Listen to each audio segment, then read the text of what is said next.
आप इनको संपर्क करें। ठीक है जी। अच्छा जनाब, पीपीपी के जो सीनियर लीडर हैं खुर्शीद शाह साहब, उन्होंने आज नवाज शरीफ साहब से कहा जी कि गलत तरीके से आने के लिए तैयार मत हो। उन्होंने इनको जो है वो नवाज शरीफ साहब से कहा कि आप सही तरीके से आओ, वरना आपको हिस्ट्री जो है गलत तरीके से याद रखेगी। आज ये मीडिया से सखर में बात कर रहे थे और वो कह रहे थे कि आप जो है जोर दें इस चीज के ऊपर कि यहाँ पे फौरन जो है इलेक्शंस होने चाहिए और इलेक्शंस की तरफ आप जाएं ताकि लोग आपको अच्छे लफ्जों में याद रखें। Please don't come to power through wrong path, और जो है इसमें आप किसी की हेल्प लेके पावर में ना आए और किसी का टूल भी ना बने।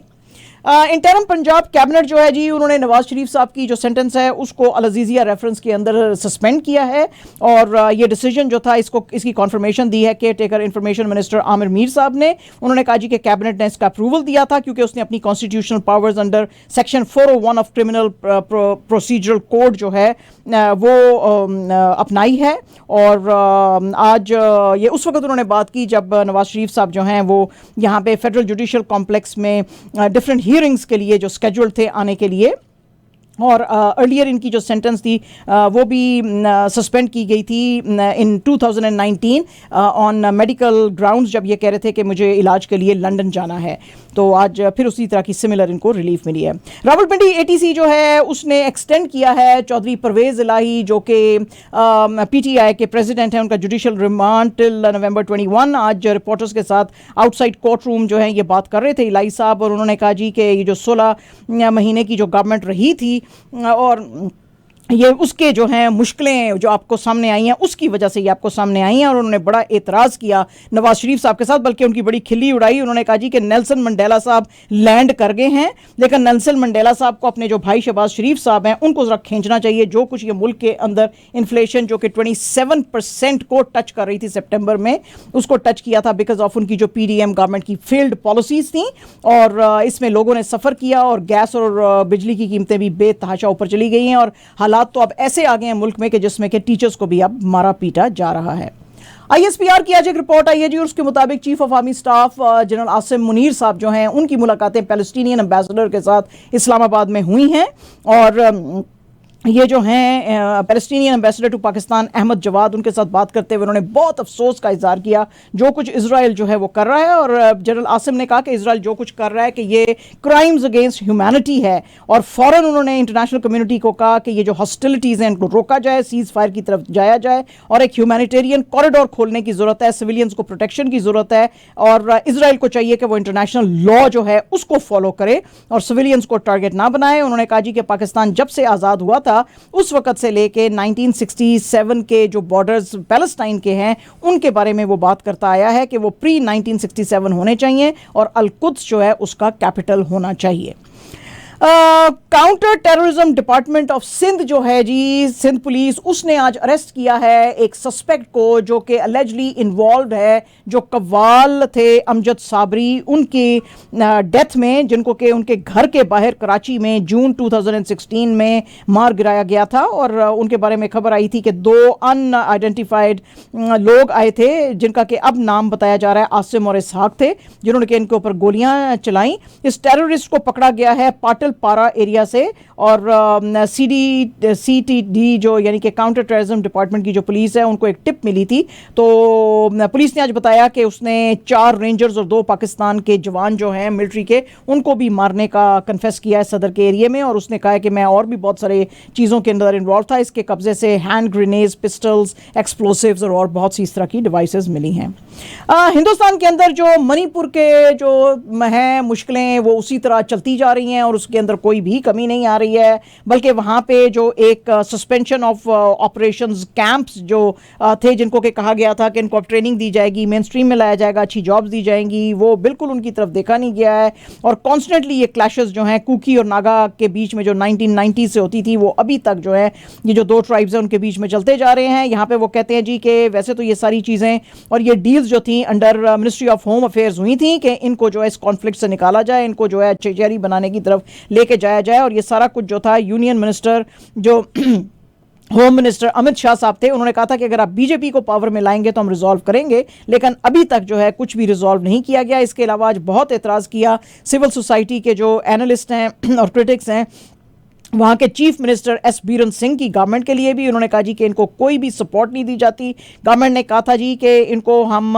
जो है वो 6,000 रुपीज़ के करीब जो है हेल्प भी देंगे। वो कहते हैं जी ना तो आज तक ऐसी ट्रेनिंग दी गई है कि जिसमें लोग मेन स्ट्रीम जो मेन जॉब्स हैं उसकी तरफ जा सकते, ना तो ये पैसे उनको दिए जाते हैं, और कॉन्स्टेंटली इसीलिए जो इनके पास अब जो असला है वो उन्होंने वापस भी नहीं किया, उन्होंने अपने पास रखा हुआ है। तो कुकी और मेटिस जो है वो लड़ते हैं। 50,000 जो हैं May 3 से जब से ये झड़पें शुरू हुई हैं लोग डिस्प्लेस हो चुके हैं और 200 के करीब लोगों की डेथ हो चुकी है और कंप्लीट एक ब्रेक डाउन है। और ये जो इंसर्जेंट्स हैं ये वो कहते हैं जो अलेज इंसर्जेंट्स हैं वो कॉन्स्टेंटली अपने आप को जो या तो चोरी कर रहे हैं असला या तो कहीं और से लेके उसी तरह की एक्टिविटीज़ में इन्वॉल्व हैं। और गवर्नमेंट ने बिल्कुल आंखें बंद की हुई हैं किसी तरह से इनको रोकने के लिए या इनको बिठा के बात करने के लिए या इनको ट्रेनिंग्स देने के लिए किसी चीज़ में भी गवर्नमेंट सीरियस नहीं है। खेलों की खबरों में आज बहुत ही एक इंटरेस्टिंग इंटरव्यू जो है वो डायरेक्टर जो हैं धर्मेश दर्शन उनका सामने आया। आपको पता ही है कि माधुरी दीक्षित और जूही चावला के बीच में काफ़ी 90s के बीच में राइवलरी चलती थी, तो उसी के ऊपर वो बात कर रहे थे। वो कह रहे थे कि उन्होंने अपनी जो डिक्टेटोरियल डेब्यू था ब्लॉकबस्टर एक्शन फिल्म जो थी इनकी लुटेरे 1993 उसके अंदर जूही चावला को कास्ट किया था, और उसके बाद जब वो अपनी दूसरी फिल्म बना रहे थे तो राजा हिंदुस्तानी 1996 में तो उसमें भी इनको लेना चाहते थे, और तो जूही कुछ कन्विंस नहीं लग रही थी। तो मैंने इनको कहा कि देखो सूरज भरजतिया की फिल्म 1994 की जो रोमांटिक म्यूजिकल हम आपके हैं कौन जिसमें सलमान खान और माधुरी दीक्षित थे, तो उसी तरह की सिमिलर फिल्म है। तो कहते हैं इन्होंने बड़े उससे इतराते हुए मुड़ के कहा कि आप सूरज भरजतिया नहीं है। तो वो कहते हैं जी मेरा भी बड़ा ईगो था, तो मैंने कहा कि तुम भी माधुरी दीक्षित नहीं हो। लेकिन फिर वो कहते हैं जी कि इसको अपनी गलती का एहसास हुआ और इसने मुझे जो है फ़ोन किया और माफ़ी मांगी, लेकिन उस वक्त तक मैं करिश्मा कपूर जो है उसके साथ बात कर चुका था, और जो हमारा लीड एक्टर था आमिर खान वो भी करिश्मा के साथ काम करने को तैयार हो गया था। और उससे पहले हम सोच रहे थे कि शायद पूजा भट्ट या ऐश्वर्या राय को भी ले सकते हैं, लेकिन फिर हमने करिश्मा को शॉर्टलिस्ट किया। तो वो कहते हैं जी कि अब बहरहाल इन दोनों के बीच में कोई भी इस तरह की जो है राइवलरी नहीं है, और ये दोनों जो हैं इन्होंने 2010 में कहा था कि अब हम मिल के आगे काम करेंगे, और 2014 में सोमिक सेन की जो फिल्म आई थी गुलाब गैंग फिर उसके अंदर इन दोनों ने काम भी किया था। शाहिद कपूर साहब ने जी अपनी जो इनकी अब अपकमिंग फिल्म है देवा उसका फर्स्ट पोस्टर जो है लोगों के साथ किया है, अपने इंस्टाग्राम में शेयर किया है अपने फैंस के साथ। उन्होंने कहा जी दशहरा जो नेक्स्ट ईयर होएगा उसके अंदर ये फिल्म आएगी और it will hit the theatres on October 11, 2024। और इसमें वो देखे जा रहे हैं वाइट शर्ट और बेज पैंट्स में हैं और शॉर्ट हेयर कट है और हाथ में गन है, तो लग ये रहा है कि जैसे ये कॉप का रोल प्ले करेंगे देवा के अंदर। तो फैंस जो है इनको देख के बहुत ही खुश हुए हैं। एक सोशल मीडिया के ऊपर खबर चल रही थी कि जैसे पाकिस्तान टीम जो है क्रिकेट टीम उसके बीच में शायद कुछ टेंशन चल रही हैं, जैसे कि बाबर आजम, मोहम्मद रिजवान और शाहीन शाह अफरीदी के बीच में। लेकिन फिर ये तीनों जो हैं अफगानिस्तान के मैच से पहले एक डग आउट में देखे गए जिसमें कि ये हंस रहे थे और आपस में बैठे हुए बातें कर रहे थे। पीसीबी ने भी इसके र्यूमर्स जो ये सर्कुलेट हो रहे हैं उसके ऊपर बहुत ज्यादा आज एतराज किया। उन्होंने कहा कि सर्टन सेक्शन ऑफ मीडिया इसको हवा दे रहा है, ऐसी कोई भी बात नहीं है, ये अनसब्सटेंशियल क्लेम्स हैं, फॉल्स न्यूज है और इनके बीच में कोई भी लड़ाई नहीं है। तो आप जरा थोड़ा सा अपना जर्नलिस्टिक एथिक्स जो है उनको थोड़ा फॉलो कर लें। वसीम अकरम साहब जो हैं उन्होंने आज टीम इंडिया को कुछ वार्निंग्स दी हैं। उन्होंने कहा बिल्कुल रोहित शर्मा की ये जो टीम है बिल्कुल ये फेवरेट है टू विन वर्ल्ड कप, लेकिन इंग्लैंड को जो आपके साथ नेक्स्ट मैच करने वाले हैं उनको हल्का लेने की जरूरत नहीं है क्योंकि वो वुंडेड लायंस हैं और अभी तक वो बहुत जो है वो बड़े क्लैशेस जीत नहीं सके हैं। अपने 4 जो इनके जो अभी वर्ल्ड कप के क्लैशेस हुए हैं उसमें से 3 में इन्होंने हार ली है। तो हो सकता है कि ये अपनी स्ट्रैटेजी चेंज करके आपके ऊपर जो है भारी पड़ सकते हैं, तो इसलिए आपको कंप्लेसेंट रहने की जरूरत नहीं है। उन्होंने कहा कि इंडिया के अंदर कंट्रोल्ड अग्रेशन है तो लेकिन आप इंग्लैंड की टीम को हल्का मत लेना। और जनाब absolutely our last news is about world cup का जो आज मैच था और क्या जबरदस्त मैच था जिसमें कि साउथ अफ्रीका ने 149 रन से बांग्लादेश को हराया। इन्होंने 382 रन बनाए थे फॉर 5 विकेट्स और जो इसके अंदर ओपनर थे इनके क्विंटन डिकॉक, उसने 3rd वर्ल्ड कप 100 जो है वो बनाई आज वारखंडे स्टेडियम के अंदर इन मैच 23। इन्होंने बनाए 174 of 140 balls at a strike rate of of 124.29 और बेशुमार रिकॉर्ड्स भी आज क्विंटन डिकॉक ने शैटर किए हैं। इन्होंने सरपास किया ऑस्ट्रेलिया के एडम गिलक्रिस्ट का 149 इन 2007 के ओडीआई वर्ल्ड कप में अगेंस्ट श्रीलंका, और ये ही has become the second highest individual to score for South Africa in world cup cricket. इसके अलावा इन्होंने, लेकिन ये जो गैरी कर्स्टन का जो 188 नॉट आउट का अगेंस्ट यूएई इन 1996 वर्ल्ड कप जो रिकॉर्ड था उसको सरपास नहीं कर सके हैं, लेकिन इन्होंने एक 16 year old world record break किया है जिसमें के डेजिग्नेटेड जो विकेट कीपर बैटर होता है एट वर्ल्ड कप, तो he has become the second after MS Dhoni to hold the highest individual score. और